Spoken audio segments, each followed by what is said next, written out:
जैसा आप सोचते हो आप बिल्कुल वैसे ही बन जाते हो। दोस्तों, जैसा हम सोचते हैं वैसे ही हम बनते हैं। क्या यह सच में होता है? दोस्तों, महात्मा बुद्ध एक बार जंगल से गुजर रहे थे। बहुत दूर चलने के बाद बुद्ध के एक शिष्य ने कहा, क्या हम थोड़ा सा विश्राम कर सकते हैं? बुद्ध ने कहा, क्यों नहीं, हम उस बड़े से बट वृक्ष के नीचे बैठ करके विश्राम करते हैं। बुद्ध और उनके शिष्य उस वृक्ष के नीचे जाकर विश्राम करने लगे। तब बुद्ध का एक शिष्य कहता है कि आप हमेशा कहते हैं कि जो व्यक्ति सोचता है वही बन जाता है। कृपा करके इसे पूर्ण रूप से बताएं ताकि हमारी समझ में आ सके। महात्मा बुद्ध ने कहा कि जरूर बताएंगे। मैं इस बात को आप सभी को एक कहानी के माध्यम से बताना चाहता हूँ। इस कहानी को बड़े ध्यान से सुनना। इसी कहानी में आप सबको इस प्रश्न का उत्तर मिल जाएगा, क्योंकि जो व्यक्ति जैसा सोचता है वह कैसे बनता है और उसके विचारों का महत्व उसके शरीर पर कैसे होता है। विचारों का महत्व इतना है कि वह धीरे धीरे शरीर पर प्रभावी होने लगता है। इसलिए मैं तुम्हें एक कहानी सुनाता हूँ। किसी गांव में एक सेठ रहता था जो बहुत ही धनवान था और वह हमेशा धन इकट्ठा करने में व्यस्त रहता था। उसे धन के सिवाय और कुछ दिखाई ही नहीं देता था और न कुछ वह और के बारे में सोचता ही था। एक दिन सेठ के यहाँ एक मेहमान आया। सेठ ने अपने मेहमान की बड़ी खातिरदारी की और शाम को जब वे दोनों बैठे तब बातों ही बातों में उस मेहमान ने कहा कि हमारे नगर में एक बहुत बड़ा सेठ रहता था। धन के मामले में वह आपसे आगे था। सेठ ने पूछा कि आप था क्यों कह रहे हो?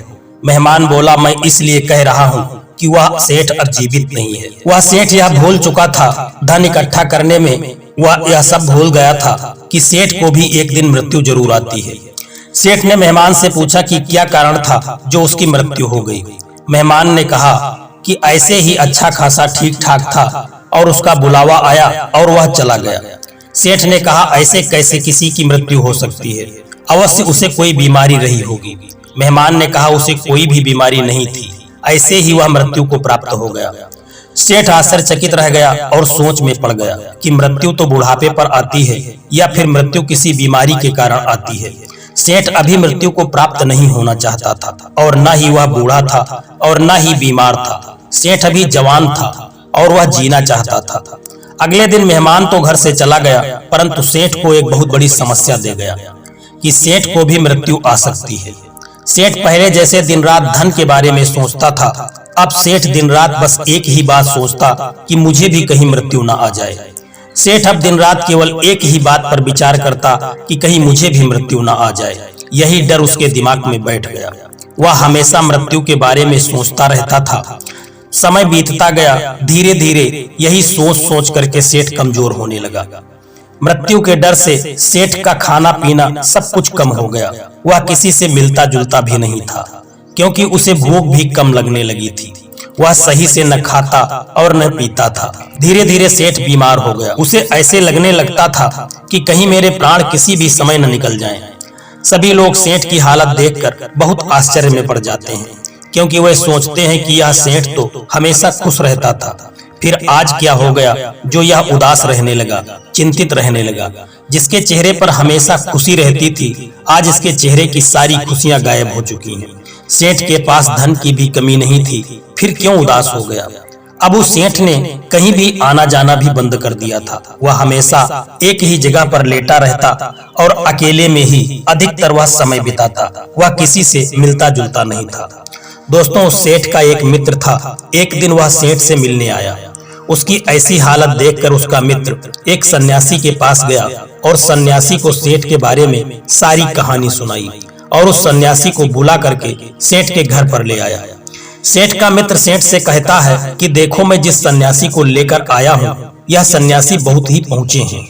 तुम इनको अपनी सारी समस्या बताओ, यह तुम्हारी समस्या जरूर दूर करेंगे। वह सन्यासी सेठ से कहने लगा कि मैंने तुम्हें पहले भी देखा है, तुम इतने कमजोर कैसे हो गए? तुम्हें क्या हुआ है? कौन सी चिंता तुम्हें खाए जा रही है?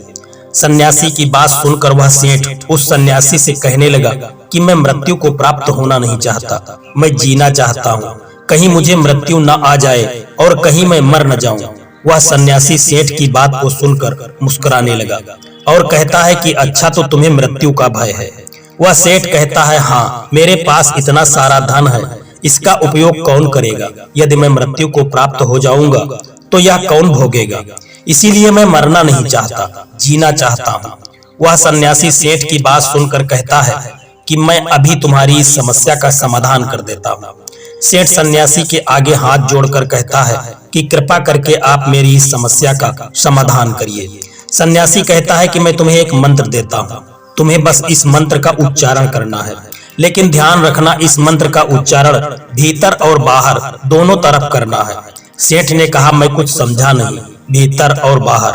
सन्यासी कहने लगा कि तुम इस मंत्र का उच्चारण मुंह से बाहर करोगे और तुम्हारे मन के अंदर भी इसी मंत्र का उच्चारण होना चाहिए। सेठ ने कहा, बताइए वह कौन सा मंत्र है?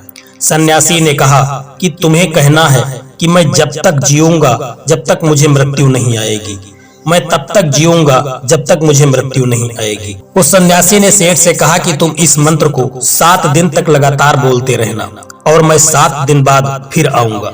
इतना कहकर वह सन्यासी वहां से चला गया और 7वें दिन वह सन्यासी सेठ के पास लौटकर फिर से आया तो सन्यासी देखता है कि सेठ अब स्वस्थ होने लगा है। सन्यासी को देखकर सेठ उनके चरणों में गिर पड़ा और सन्यासी को धन्यवाद देने लगा। वह सेठ सन्यासी से कहता है कि आपके मंत्र ने तो कमाल ही कर दिया, अब मैं मृत्यु से भयभीत नहीं हूँ, क्योंकि जब तक मृत्यु नहीं आएगी तब तक मैं अपने जीवन को जीऊंगा। पहले मैं मृत्यु के भय के कारण अपने जीवन को जी ही नहीं पा रहा था, परंतु आपके मंत्र ने मेरा जीवन ही बदल दिया। दोस्तों, इस मंत्र ने आखिर सेठ के जीवन पर क्या प्रभाव डाला जो उसका जीवन बदला? दोस्तों, वह सेठ जब तक दूसरे सेठ की मृत्यु के बारे में नहीं सुना था तब तक वह केवल धन के बारे में ही सोचता था। इसके अतिरिक्त उसे और कोई विचार ही नहीं आता था और वह धन की बढ़ोतरी करता था।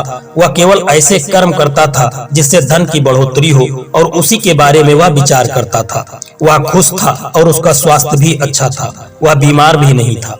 परंतु जब उसने मृत्यु के बारे में सोचना शुरू किया तो वह बिस्तर पर पड़ गया और बीमार हो गया। इसी डर के कारण वह उदास और चिंतित रहने लग गया और उसे लगने लगा कि वह किसी भी पल मृत्यु के करीब जा सकता है।